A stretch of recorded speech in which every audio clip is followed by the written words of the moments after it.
Oi, meu nome é Karina, esse é o Bucarina e hoje a gente vai falar das minhas leituras de julho.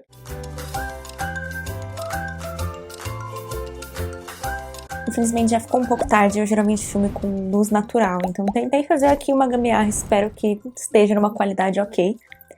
E vai ser um vídeo relativamente rápido, porque eu só fiz 4 leituras esse mês, contando 2 mangás e 2 livros. E vamos já começar. Vou começar pelos mangás então, eu basicamente recomecei a leitura de Chobits, do grupo Clamp, que é o mesmo grupo que escreveu Sakura Card Captor. E eu tenho esses aqui em casa já faz um bom tempo, já cheguei a ler uns 4 ou 5 volumes, eu acho que são 8 no total. E tenho aqui a coleção completa que eu comprei e acabei não retomando ainda. Então, reli o primeiro, que eu tenho certeza que eu já li, e li o segundo. E é uma história muito fofa ao mesmo tempo que tem um teor sexual um pouco acima do esperado pra quem vem pra isso aqui por conta do grupo Clamp, por conta de Sakura, né? Mas, basicamente, eu vou até ler o que tá aqui pra não falar demais. Vai falar do Hideki, que encontra uma Persocom, que é um computador androide jogada no lixo. Agora o jovem vai conviver com a Gracinha Chi, que, em teoria, fará tudo que seu dono mandar. Essa é a história de Chobits. E é basicamente isso. Essa personagem principal, ela é como se fosse um androide que, nesse mundo, as pessoas que têm mais dinheiro, têm esses androides pra fazer tudo. Elas servem como celulares, pequenas pessoinhas, elas servem como computadores, como cozinheira, faxineira, enfim. Uma coisa bem Detroit Become Human, sabe?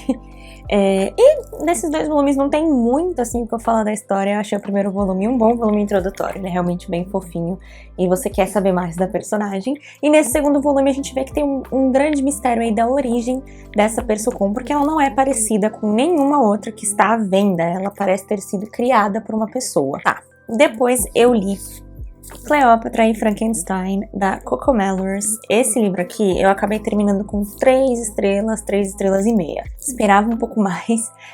Na verdade, assim, eu achei que essa história fosse de relacionamento abusivo. Tem algumas partes assim, mas não é exatamente isso. É a história de um relacionamento. Ponto.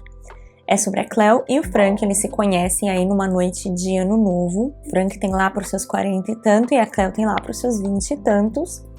E ela tá precisando também de um visto pra ficar ali nos Estados Unidos. Então, no impulso ali, eles se conhecem há 6 meses e decidem se casar. Tanto porque eles se amam, quanto porque ela precisa desse visto.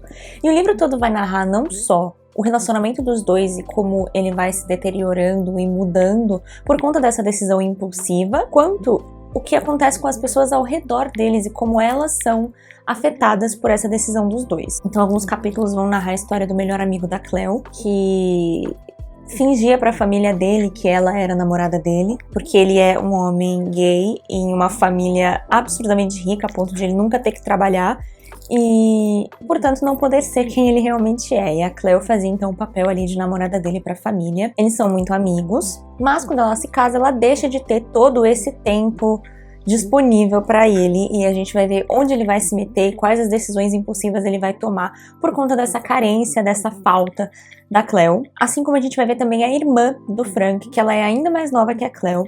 E como a família dele é um pouco disfuncional, ele acaba tomando para si a responsabilidade sobre a educação dela, paga a faculdade, dá uma mesada para ela. Mas quando ele se casa, ele decide que então, pelo menos a parte da mesada, ele não vai mais fornecer.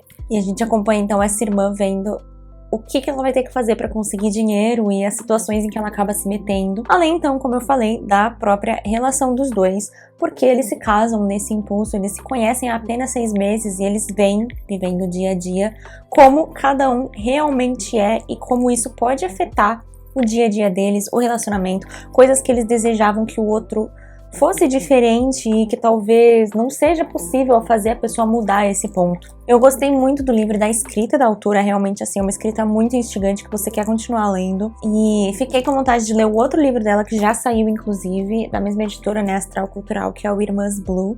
Fiquei muito interessada. Mas a minha nota de 3,5, eu diria, foi mais porque eu não consegui me conectar tanto com os personagens a ponto de me importar. O final do livro é um final triste em muitas instâncias, mas eu não conseguia sentir tanto isso. Nesse livro eu sentia mais ódio pelos personagens do que uma empatia, um amor. A gente vê aqui personagens com muitos gatilhos também. A gente tem alcoolismo, a gente tem uso de drogas, a gente tem suicídio, muitas coisas do tipo, então é algo a se notar. Eu senti também que, claro, não é uma história feliz, e eu queria uma história feliz até porque o começo do livro, gente, parece um romance. Você fica torcendo pelos personagens, é uma história fofa, e de repente é vida real. E você não quer a vida real, você quer que o casal do romance seja feliz.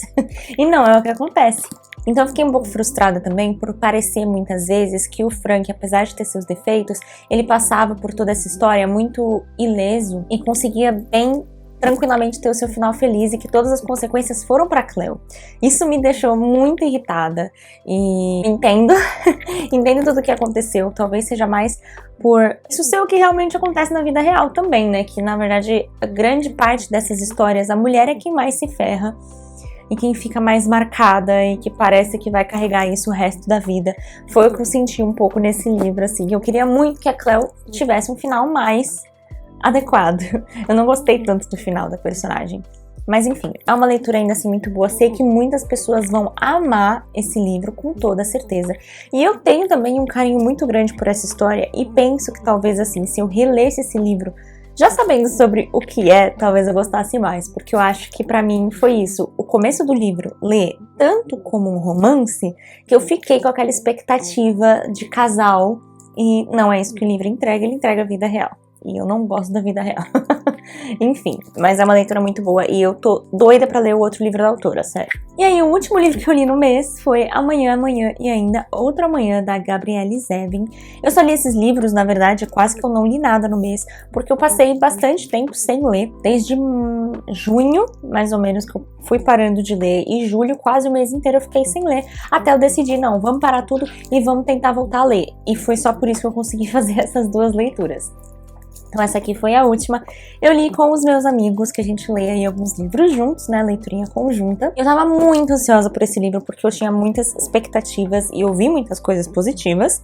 E foi um livro que alcançou ali, relativamente, o que eu tava esperando. Eu terminei ele com 4 estrelas, mas favoritei. Esse livro vai falar do Sam, vai falar do Sam e da Sage. Eles se conhecem quando crianças, aí em circunstâncias inusitadas, em um hospital.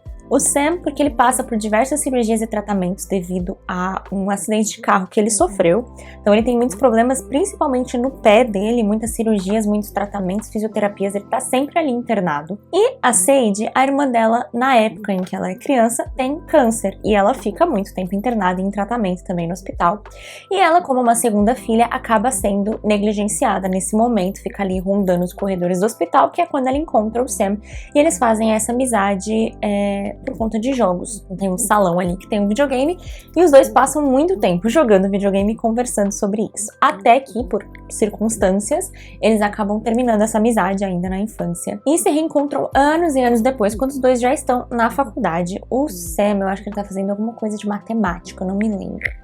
E a Sage tá fazendo programação com um foco ali em desenvolvimento de jogos. Quando eles se reencontram, ela acabou de fazer para uma aula um jogo que causou um rebuliço ali por conta do teor, enfim, do teor do jogo. E ela dá esse jogo para ele e fala, bom, já que nos reencontramos, né, vê esse jogo aqui, me diz o que você acha, você pode me mandar um e-mail.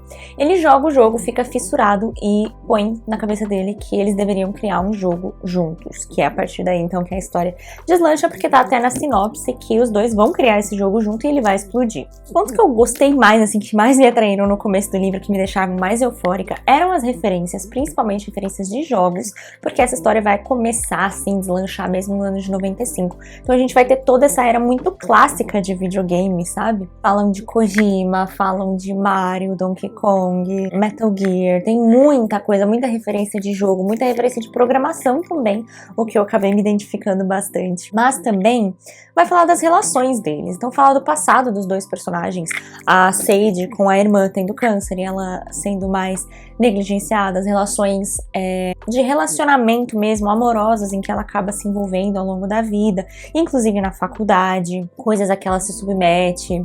No caso do Sam também, além do acidente dele, ter morado com os avós porque a mãe morreu, o pai ser um cara que não é presente na vida dele, ele ter todos esses problemas físicos mesmo por conta do acidente, e toda a autoestima dele sendo atacada, né, assim, desbalanceada. E além desses dois personagens principais, claro, a gente vê todos os outros secundários que vão adentrando na história, como o professor de jogos ali da Sage, e o melhor amigo do Sam, que é o Marks, que acaba se juntando a eles quando eles estão criando esse jogo como um produtor, um sócio ali, que fazia toda a parte mais de lançar o jogo, procurar investidores e coisas do tipo, enquanto os dois focavam na parte criativa. Eu gostei muito desse livro. Toda essa parte realmente criativa do jogo, de eles inventando e gerando e imaginando o jogo, botando a mão na massa mesmo pra criar, foi muito, muito legal. Depois desse jogo explodir, como diz na sinopse, a parte deles tentarem fazer uma sequência, ou fazer uma DLC, ou criar uma empresa, gerir essa empresa, enfim, crescer junto a esse negócio, decidir qual é o próximo passo, isso tudo é muito interessante. Mas também ver a relação dos dois, porque aqui a gente vê uma relação das duas partes de muito egoísmo, muita falta de comunicação. Porque a gente vê pessoas que foram amigas quando jovens, pararam de ser amigas, se encontraram muito depois e se tornaram parceiras de trabalho, mesclando isso e achando que isso é a mesma coisa que uma amizade, e não é. Eu bati muito nessa tecla, inclusive, enquanto a gente estava no grupo de leituras, que eu não via isso como uma amizade, apesar de a gente já ter passado da metade do livro, eu não achava que eles eram realmente amigos, porque eles falavam só de trabalho, e as coisas reais eles escondiam um do outro, sabe? Os sentimentos, as brigas, etc., eles não conversavam. E eu bati muito nessa tecla, até que os próprios personagens falaram sobre isso, e eu achei isso bem interessante. E todo esse fato desse egoísmo, dessa falta de comunicação entre os dois, egoísmo que eu digo de jogo, de tomar a frente de algumas coisas, de decidir coisas, isso faz com que durante todo o livro você não consiga se apegar 100% a um dos dois, porque a todo momento você tá sendo jogado de um lado pro outro. Uma hora você tá totalmente do lado do Sam e a Sage tá sendo muito babaca e você acha as ações dela ridículas, e algumas páginas depois você tá totalmente do lado da Sage e o Sam tá sendo muito escroto e, cara, não tá dando pra aturar. É nesse sentido. E aí os personagens que você gosta, que você torce, que você consegue 100% amar, são os secundários, como o Marks. Eu achei isso bem interessante, eu gosto muito quando os livros me fazem sentir, não só amor e empatia, mas quando eles me fazem sentir tristeza e ódio, eu acho isso muito legal, porque eu considero uma boa escrita. E aí, mais pra metade do livro, a gente tem aí um acontecimento muito chave e que eu realmente não tava esperando e fiquei bem triste. Não chorei, ainda não cheguei num livro esse ano que eu chorei, mas dei uma lacrimejada. E aí, depois desse ponto que assim, eu torci muito pra ser mentira e fiquei muito triste mesmo, a ponto de falar, cara, não sei se eu quero continuar lendo, porque doeu muito. Mas depois desse ponto, aconteceu ali o que eu acabei tirando uma estrela do livro. Dois fatores, na verdade.